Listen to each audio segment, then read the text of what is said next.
The federal minimum wage has been in effect since the Great Depression, according to Forbes 2014. Thus, the minimum wage has been around for a long time. With such a vast discussion over whether to raise the minimum wage or not, leaves many people wondering if we actually need to or not. Back in 2014, President Obama signed an executive order to raise the minimum wage for federal contractors to $10.10 an hour, according to the White House. Raising the minimum wage has been in the mix for years now, and states feel they have to take it into their own hands. With this, there is not enough importance to raise the minimum wage. Also, the consequences are not always beneficial, and frankly, there is really no need. According to the White House, raising the minimum wage will lift less fortunate out of the poverty line. With this, you are helping out the buffer zone between the middle class and the lower class. And I mean, yeah, it's helpful and whatnot, and I agree that that should happen, but that's also should be something on their own part to where they need to be able to do that on their own, not rely on the government to do it for them.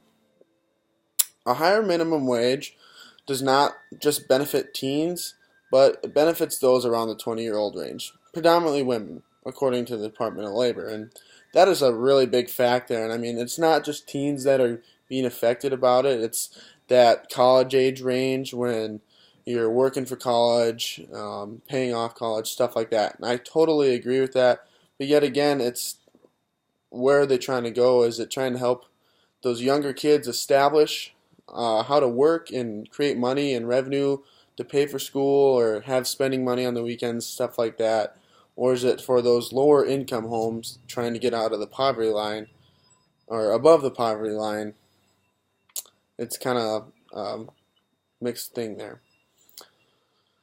A main goal, according to Obama administration in the White House, was to not let those workers see the repercussions of inflation on the raised minimum wage. And I mean, this is protecting raising his minimum wage that he did back in 2014. Raising that, he is trying to produce money for those poverty-stricken homes, and he's trying to get them above the line. But in my theory, that's also where you have to have some self-incentive to be able to work up and get out of that on your own. According to Forbes, the smaller businesses are the businesses who have the most to lose in a case like this.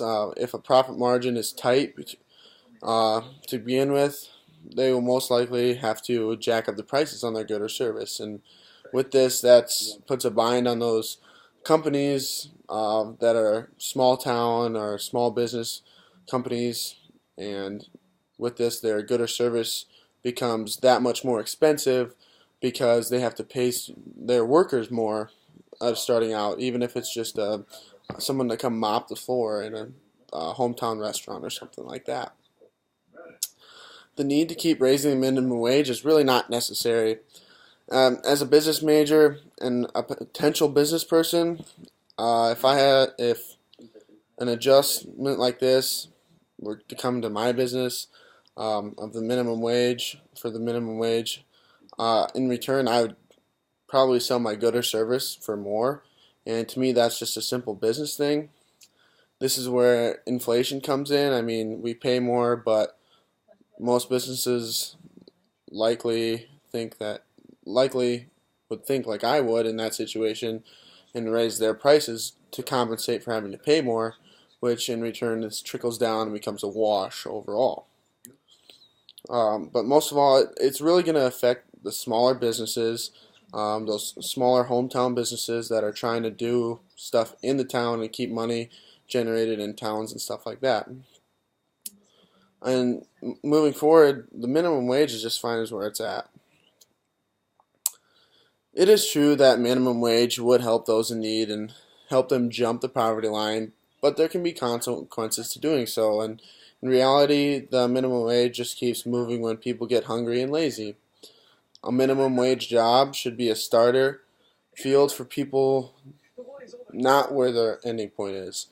A job paying like that should be the stepping stones for the rest of their career and should be desirable to move out of that stature of job and have an incentive to learn something and move up in the food chain or move up in the chains of the business world and get a job that pays more for your knowledge. And that's where school and stuff comes into hand as well. But and I personally believe that those jobs should be for the younger group of citizens, such as college students and high school students saving or paying for college, or even having some weekend money to go to a movie or something.